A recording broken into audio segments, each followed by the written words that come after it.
Thank you for joining us on Daily News Podcast. It's time to explore the stories that are defining our times, from groundbreaking local events to pressing national issues. All the news you need, right here on Mangalore today. Good evening.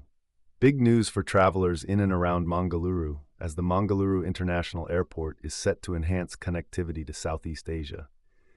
Air India Express will be launching a direct flight to Singapore starting January 21, 2025, marking the first international route from Mangaluru to a destination other than the Middle East and Saudi Arabia. Additionally, Air India Express is also introducing new direct flights to Delhi and Pune, making travel more convenient. This move not only boosts tourism, but also strengthens business ties. The airport authorities are looking forward to welcoming passengers and providing a seamless travel experience. With these new routes, opportunities for economic and cultural exchange are set to soar. Exciting times ahead for air travelers in Mangaluru. In Udupi, there's a concerning case of a woman and her 3 children missing from Dodanagud postal quarters. Lakshmava Kumara Malavathar and her kids disappeared on December 4th, prompting a police complaint at Udupi Town Police Station. Authorities now suspect they may be in Andhra Pradesh. Stay tuned for updates on this developing story from Mangalore today. In a tragic incident near Puttur bypass, a car carrying passengers from Udupi overturned after colliding with a divider. The driver lost control of the vehicle near Thankila Vivekananda School, resulting in injuries to the occupants.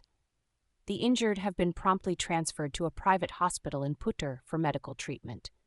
Stay tuned for updates on this developing story. Mangalore, 12th of December 2024. The Union Cabinet has given the green signal for the implementation of the Ek Desh Ek Chunav proposal, aiming for simultaneous Lok Sabha Assembly and municipal elections. These bills will amend multiple articles in the Constitution and are expected to be introduced during the ongoing winter session of Parliament. The meeting was presided over by Prime Minister Narendra Modi. Alterations will be made to Article 82, affecting the allocation of Lok Sabha seats post-census. Amendments will synchronize Lok Sabha and state assembly tenures and align provisions for union territories with states. However, approval from at least 50% of states will be needed for holding local body polls alongside national and state elections. The public has shown support, with over 81% in favor, showing the potential for transformation in the electoral and governance processes. In a shocking incident in Karkala, it has been reported that a complaint has been filed at the local police station against 2 individuals for allegedly fraudulent activities involving lakhs of rupees. The accusation states that the suspects tricked a person named Shashidhar into revealing his Google Pay PIN while working as home nurses at his residence. It is alleged that Shashidhar, under the instruction of one of the suspects named Ratnakar, transferred Rs. 10,000 to the other suspect, Karthik's account, but later lost Rs. 9.8 lakhs due to unauthorized transactions done by Ratnakar between November 10th and December 8th. The police are currently conducting further investigations into this distressing matter. In a tragic incident during a padayatra from Mangaluru to Delhi demanding justice for rape victims, 2 men lost their lives near Surat in Gujarat after a truck crashed into their Omni car. The victims, Musa Sharif and Linja Gowda, were part of the movement aiming for strict punishment for rapists. Sharif, associated with KRS Party and leader of Karnataka Sarathigala Trade Union, was known for sharing the team's journey on YouTube. The accident also left 3 others injured. The truck fled the scene after badly damaging the Omni. The loss of these activists has left the community in mourning. Mangaluru. The Labor Ministry is all set to revolutionize its IT systems to provide enhanced services to the country's vast workforce. Starting next year, EPFO subscribers will have the convenience of withdrawing their provident funds directly from ATMs, as shared by Union Labor Secretary Sumita Dara. With this upgrade, claims will be settled faster and with minimal human intervention, making the process seamless for claimants, beneficiaries, and insured individuals. Dara also highlighted the government's commitment to enhancing EPFO services to improve the ease of living. Plans to extend Social Security benefits to gig workers are also in progress, with a scheme being finalized to include medical coverage, provident funds, and disability support. Moreover, efforts to address unemployment have shown positive results, with the current unemployment rate dropping to 3.2% from 6% in 2017. The labor force participation rate is on the rise, currently standing at an impressive 58%. As the ministry continues to evolve its systems, significant improvements are expected every few months, with a major enhancement anticipated by January 2025, paving the way for a more efficient and accessible social security system for all. In a tragic incident in Mangalore, a man from Viranagar in Padil, identified as Uday Kumar, lost his life after jumping into the sea from Samshwar Rudrapad. Uday Kumar, a 46-year-old shop owner, left all his belongings on the shore before taking the fatal leap. His body was discovered in the evening after an extensive search operation. The deceased is survived by his parents, wife, and son. The incident has shocked the local community, prompting reminders about the importance of mental health awareness and support systems to prevent such tragedies. In Kadaba, the newly constructed Pijakala Paloli Bridge is facing a setback as the streetlights installed have been stolen on Wednesday night. The incident has left the locals in dismay, who are now demanding swift action from the authorities to address the issue. Tragedy struck as a young student from Karkala lost his life in a road accident in Bengaluru. Shaman Shetty, a 21-year-old MBA student at Ramaya College, was involved in a fatal mishap on Airport Road. The son of Siriana Shetty from Basri and Kukundur village, Shaman succumbed to his injuries at the scene. The incident occurred when he lost control of his bike, crashing into a divider. Our heartfelt condolences go out to his family as they mourn the untimely loss of their beloved son and brother. In a heated exchange at the Suvarna Vidhana Sudha in Belagavi, BJP lawmakers confronted Assembly Speaker UT Khader over the Panchamasali Lingayat community's reservation issue. Chaos ensued as BJP members clashed with Khader after Congress MLA Vijayanand Kashyapanavar criticized the ruling BJP government's decision regarding the reservation. The discussion turned tense as accusations flew between the parties, with Kashyapanavar alleging that the BJP misled the Panchamasali community and incited violence during protests. The confrontation escalated when Khader allowed the revenue minister to read out the BJP government's affidavit filed in the Supreme Court, triggering protests from the opposition. The session was adjourned for lunch amidst uproar, leading to BJP leaders storming into the speaker's chambers for further confrontation. The incident highlighted the growing tension and political unrest surrounding the reservation issue in the region. Mangalore Today brings you breaking news from the national capital, New Delhi, where Aam Aadmi Party chief Arvind Kejriwal has declared a significant move towards women empowerment. The Delhi cabinet has approved a monthly stipend of Rs 1,000 for eligible women under the Mahila Saman Yojana, with plans to double the amount to Rs 2,100 if re-elected. Kejriwal assures the fund allocation despite upcoming elections, asserting he is a magician of accounts. However, BJP criticized the scheme, labeling it as a lollipop and questioning its viability. Kejriwal, undeterred, expresses confidence in clinching 60-65 assembly seats with women's support. Stay tuned for more updates on this developing story. Mangalore, today.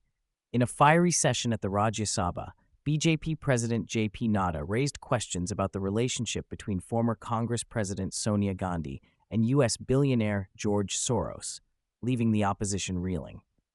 Nadda slammed Congress President Mallikarjun Kharge for criticizing Vice President and Rajya Sabha Chairman Jagdeep Dhankar, defending the chair and emphasizing that the chairman's rulings cannot be questioned. Accusing the Congress of attempting to divert attention, Nadda highlighted the issue of Soros funding efforts to destabilize the country. Amidst the chaos, Mr. Kharge retorted, stating that criticizing the chairman's decisions does not amount to contempt. The session ended in pandemonium as the House proceedings were adjourned. Stay tuned for more updates on this escalating political drama.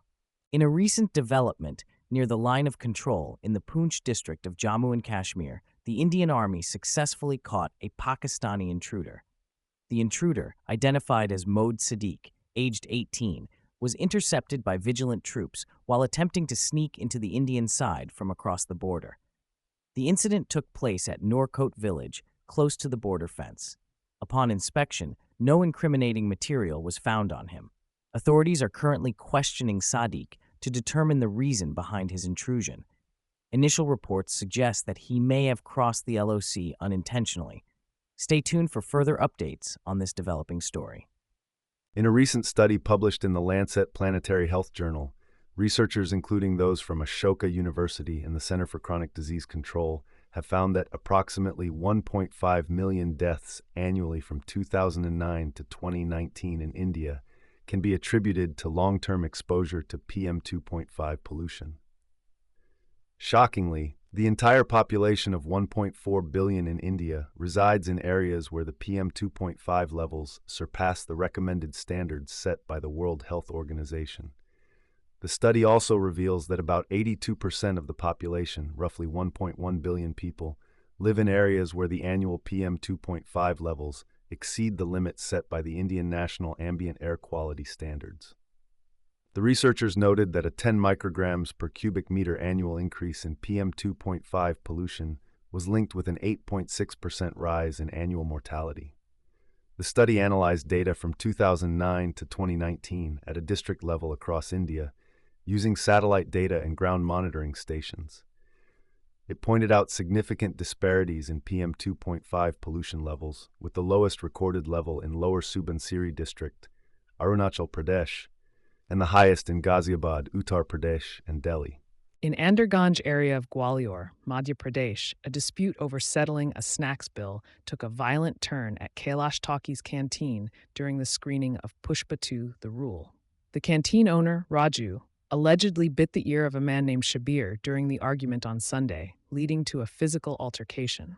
Shabir filed a complaint with the police, resulting in a case against 3 individuals. Meanwhile, in the world of cinema, Allu Arjun's Pushpa 2, The Rule, has crossed the 1,000 crore mark at the global box office in just 6 days, setting a record as the fastest Indian film to achieve this milestone. The movie, directed by Sukumar, released on December 5th to a wide audience across various languages.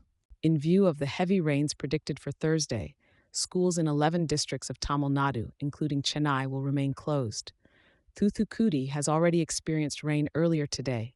The India Meteorological Department has issued a yellow alert for various districts, including Vellore, Parambar, Salem, and Madurai.